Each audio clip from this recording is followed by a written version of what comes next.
The judge's gavel slammed down a sharp, final crack that echoed through the hushed courtroom.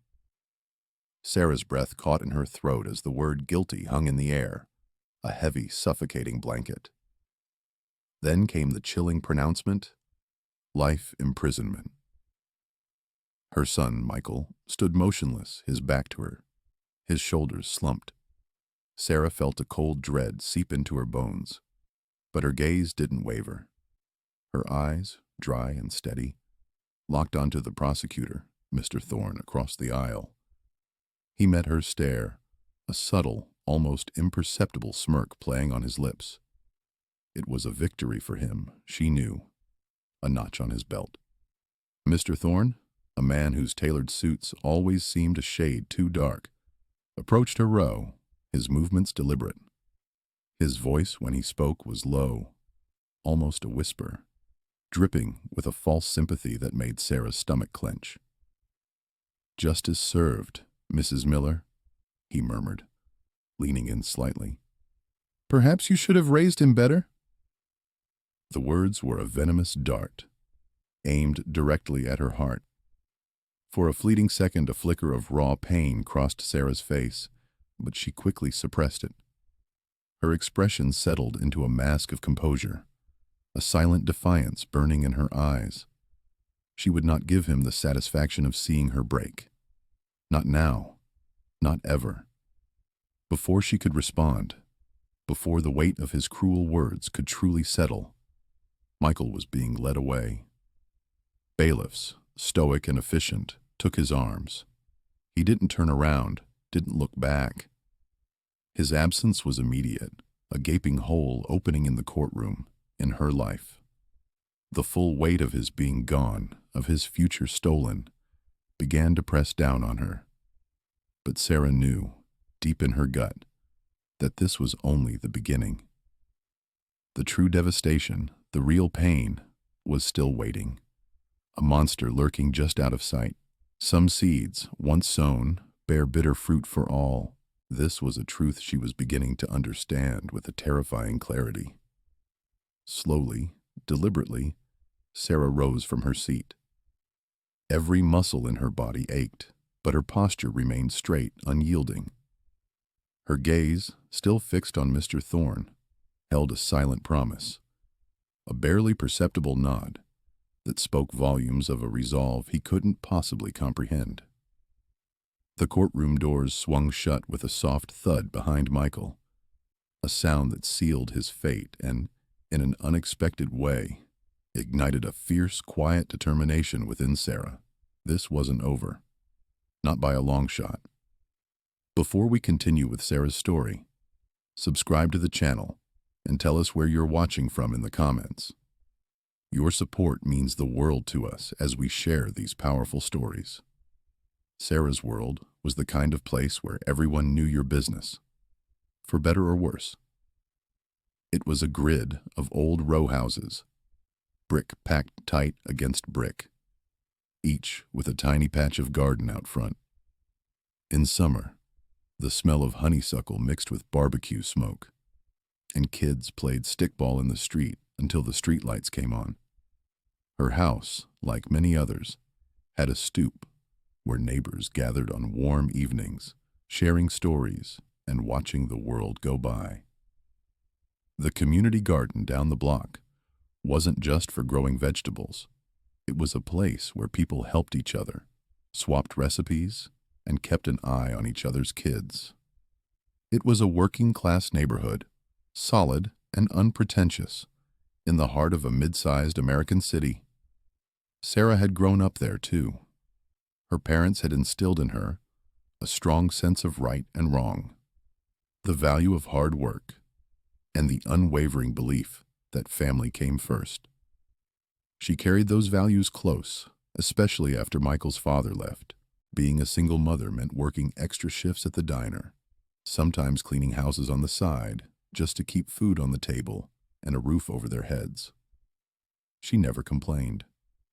Michael was her world, and she poured every ounce of her energy into him. Michael, as a boy, was all bright eyes and endless energy. He was curious about everything, from how a car engine worked to why the sky was blue. He'd spend hours drawing superheroes, his imagination running wild.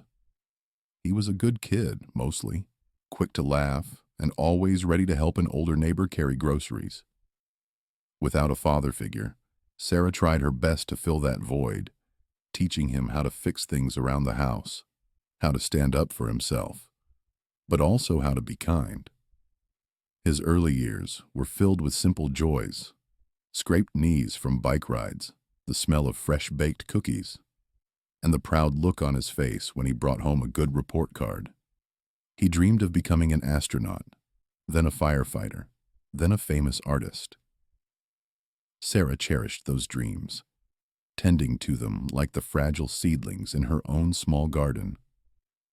The neighborhood had its own unwritten rules. Loyalty was paramount. You looked out for your own, even if it meant bending the rules a little. Gossip spread like wildfire, but so did support when someone truly needed it. If a family was struggling, a casserole would appear on their doorstep. No questions asked. Yet there was also a fierce independence, a reluctance to ask for help unless absolutely necessary. It was a delicate balance, a community built on shared history and unspoken agreements. It was into this world that Mr. Thorne first appeared. He was a young lawyer then, fresh out of law school, full of ambition. He'd occasionally show up at community meetings, talking about improving the neighborhood and cracking down on petty crime. Sarah remembered him as always a bit too polished, his suits a little too expensive for the local hall. He had a way of speaking that sounded concerned, but felt distant, like he was observing a foreign species. He'd nod politely as residents voiced their concerns, but his eyes seemed to hold a subtle judgment, a classist disdain for the everyday struggles they described. He talked about justice, but Sarah always felt his version of justice didn't quite align with the community's need for understanding and second chances. Even then, an underlying tension existed between his values and the lived reality of Sarah's neighborhood. His presence was a subtle disquiet, a faint, almost imperceptible shadow cast over their familiar streets. The subtle disquiet Thorne brought began to grow into something more concrete as Michael entered his teenage years. It wasn't an immediate crash, but a slow, steady drift away from the bright-eyed boy Sarah knew. The first signs were small, almost unnoticeable. He started skipping a class here and there, preferring to hang out with a new group of friends down by the old abandoned warehouse. Sarah would get calls from the school, polite but firm, about his truancy. She'd talk to Michael, her voice a mix of concern and frustration, and he'd promise to do better, his eyes earnest. For a while, he would. Then the cycle would repeat. Then came the minor infractions. Graffiti on the train underpass, a broken window at the rec center during a late-night prank. Nothing major, but enough to bring the police to their door, enough to make Sarah's heart pound with fear. Each time, she'd bail him out, stand by him in juvenile court, and argue for leniency. Each time, Michael would look at her, his face full of remorse, promising, "Mom, I swear this is the last time. I'm going to change." And Sarah, desperate for the boy she remembered, would believe him. The cycle of hope and disappointment became a heavy weight she carried, a constant ache in her chest. She saw his potential. She remembered his dreams, and she clung to the belief that he could still turn things around. It was around this time that Mr. Thorne, now a rising star in the district attorney's office, started to make his presence felt more directly in the community. He championed initiatives aimed at cleaning up the neighborhood, which often meant increased policing and stricter penalties for even minor offenses. Michael and his friends, a group of restless, sometimes misguided teenagers, became easy targets. Thorne's approach was insidious. He didn't just prosecute, he seemed to dismantle. He'd pick apart their social circles, using plea deals to turn friends against each other, isolating the more vulnerable ones. His tactics were always within the letter of the law, technically legal, but they felt morally bankrupt to Sarah. He wasn't interested in rehabilitation. He was interested in convictions. Sarah remembered a particular incident when Michael and two friends were caught shoplifting from a convenience store. It was petty theft, a stupid teenage dare. Sarah expected a slap on the wrist, community service. Instead, Thorne's office pushed for maximum charges, treating it like a major crime. He made an example of them, holding press conferences, talking about sending a message. Sarah went to every hearing, trying to speak to Thorne, to explain Michael's good side, his potential. But Thorne would just nod curtly, his eyes cold, sometimes not even acknowledging her presence. He made her feel invisible, a nuisance, just another distraught mother making excuses. The humiliation was crushing. Some neighbors, who once offered a comforting word, now gave her pitying glances or, worse, averted their eyes altogether. They didn't say anything, but their silence spoke volumes. Sarah felt the quiet judgment, the weight of her son's choices becoming her own. Michael's problems escalated, partly fueled by the feeling that the system was stacked against him, that no one believed in him anymore. He started pushing back harder, getting into more serious trouble. The small acts of rebellion morphed into something darker. Thorne's actions, while legal, chipped away at any hope for redemption, pushing Michael further down a path of resentment and defiance. It wasn't an isolated incident that sealed Michael's fate, but a culmination of years of escalating issues, both internal struggles within Michael and the external pressures applied by people like Thorne, creating a pressure cooker environment that eventually exploded. Sarah watched, helpless as her son slipped away, each broken promise another crack in her heart, each dismissive glance from Thorne a fresh wound. The period leading up to Michael's arrest for the more serious charge felt like a slow-motion nightmare for Sarah. Tensions in the neighborhood, already simmering, began to boil over, as Michael's actions became less about teenage mischief and more about genuine trouble. There was the incident with the stolen car, then the fight that sent another young man to the hospital. Each event chipped away at the community's patience and at Sarah's dwindling sense of hope. Her relatives, usually a source of comfort, became another source of pressure. Her sister Maria called almost daily, her voice tight with disapproval. "Sarah, you need to get Michael in line. This is going too far. You can't keep making excuses for him." Her brother David offered unsolicited advice, sternly suggesting she let him face the consequences and stop shielding him. Their words, meant to be helpful, felt like blows. They saw the problem, but not the boy she knew, not the struggle she faced every single day. Friends, too, started to withdraw. Some offered platitudes, others simply stopped calling. The potlucks and shared stoop conversations became fewer and farther between. Sarah felt the silent judgments, the averted gazes from neighbors who once offered comfort. The feeling of isolation grew, a heavy blanket smothering her, even amidst a community she had always relied on. Then came the arrest, swift and brutal. Michael was taken away, and Sarah plunged into the grueling world of legal battles. The pretrial motions were endless, a barrage of paperwork and jargon that made her head spin. She sat through countless hearings, each one a blur of legal terms and cold, impersonal faces. The courtroom was a gray, sterile place, designed to drain all warmth and humanity.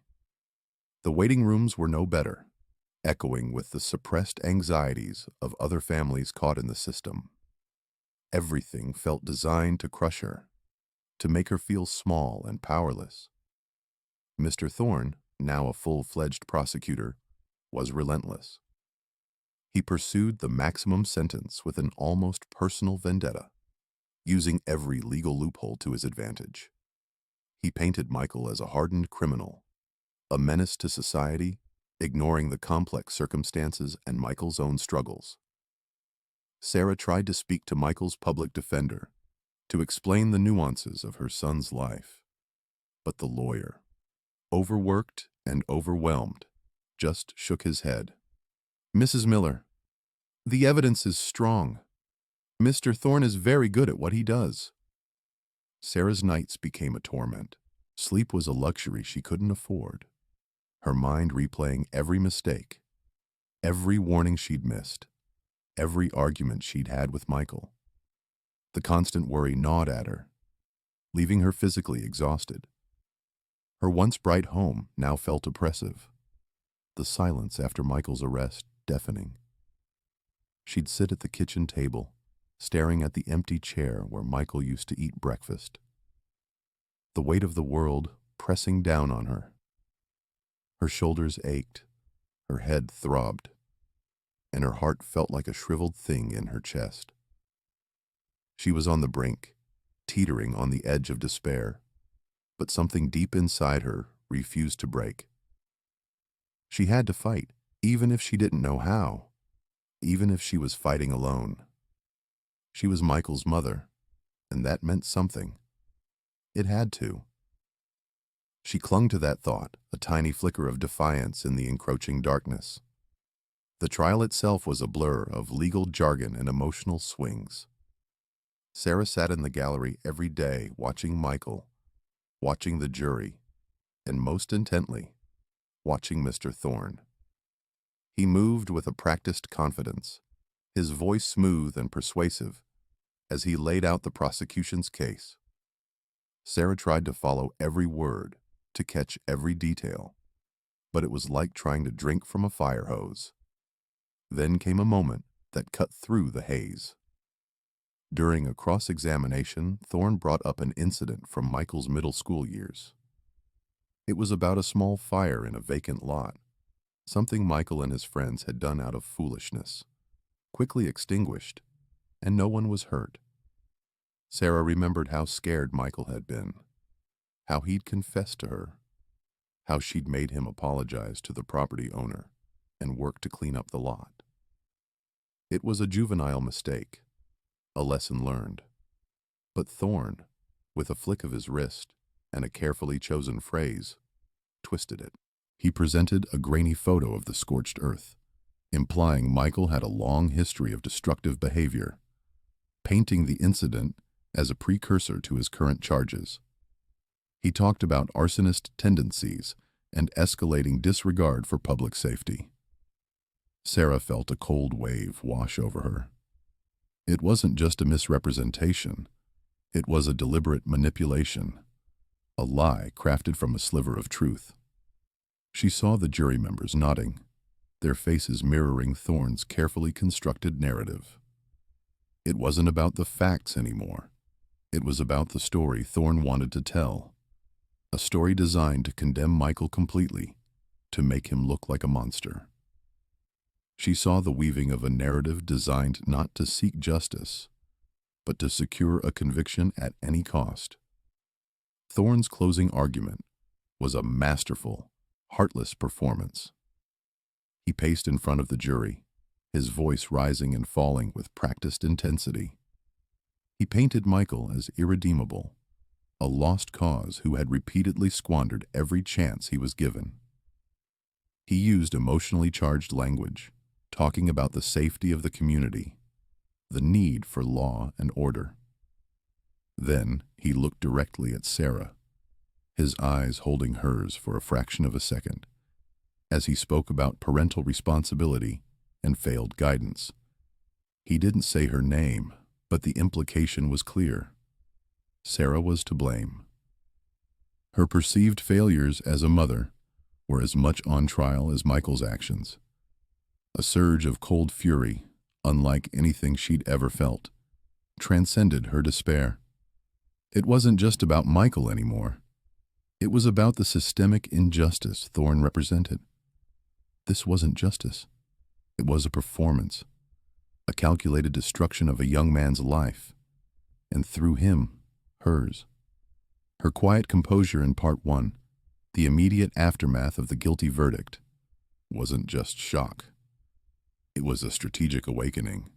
She saw it all with chilling clarity. As the jury deliberated, Sarah didn't pray for a miracle. Instead, a clear, resolute thought formed in her mind, solid as rock. She would not merely accept this outcome. She would not let Thorne win, not truly.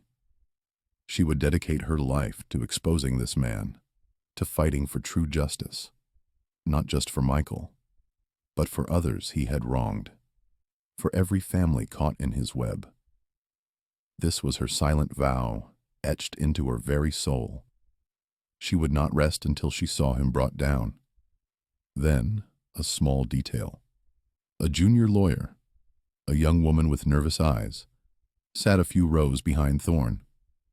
During his closing argument, as he delivered his most scathing remarks about Michael and his upbringing, this junior lawyer shifted uncomfortably in her seat. She glanced at Thorne, then quickly away, a fleeting look of unease on her face.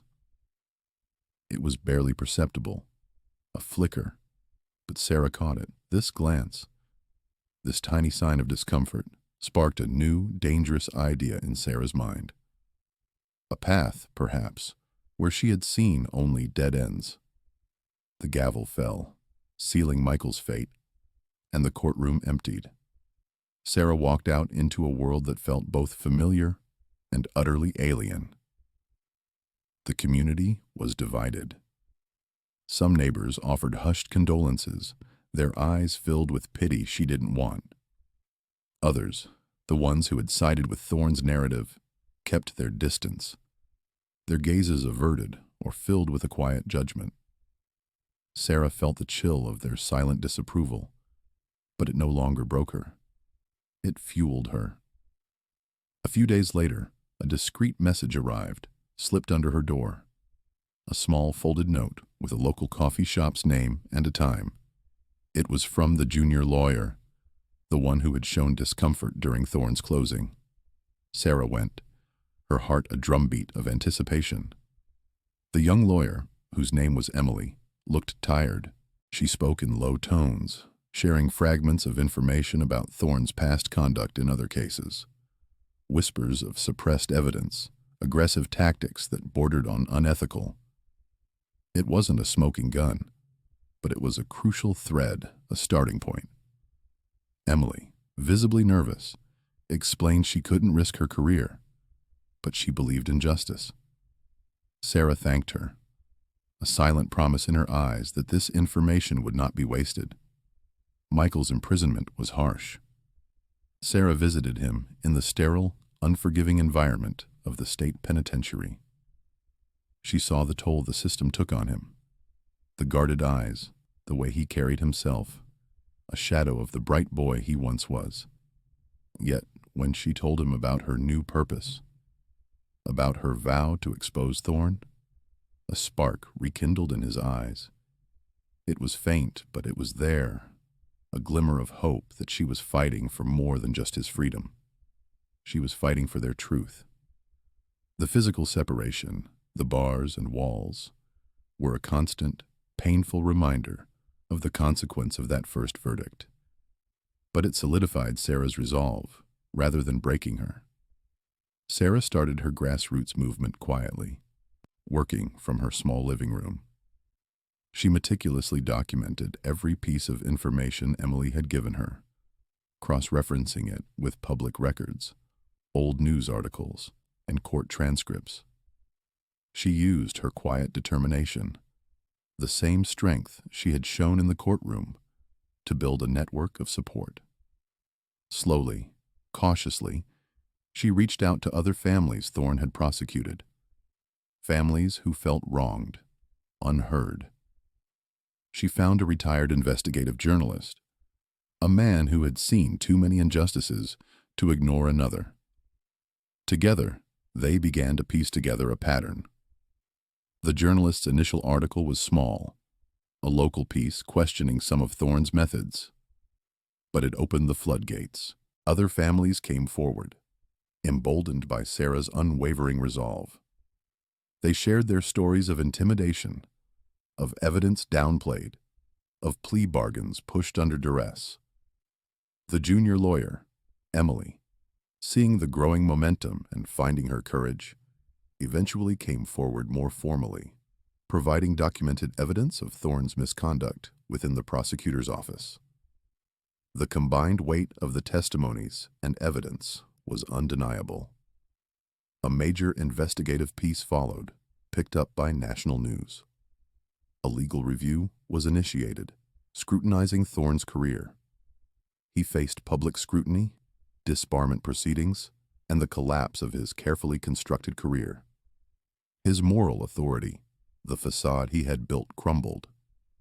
He was not only disbarred, but faced criminal charges for obstruction of justice and falsifying evidence in multiple cases. Michael's case was among those reviewed. The new evidence, combined with Thorne's exposed misconduct, led to a retrial. This time, with a fair prosecutor and a jury not swayed by Thorne's manipulative rhetoric, Michael was found guilty of a lesser charge, with time served and a chance at parole. Sarah didn't just win a legal battle. She reclaimed her dignity. She inspired a community to question, to stand up, to fight for what was right. Years later, Sarah stood on her stoop, the afternoon sun warm on her face. Michael was home, rebuilding his life, working a steady job, and volunteering at a local youth center. The community, though scarred, was healing, stronger for having faced its own silent complicity. Sarah reflected on the pain, the long, arduous fight, and the profound truth that true justice wasn't always found in a courtroom's verdict, but in the unwavering spirit of those who refused to be silenced, who fought for truth against overwhelming odds. The fight hadn't just been for Michael. It had been for the inherent good that sometimes needs to be fiercely defended, a quiet victory for all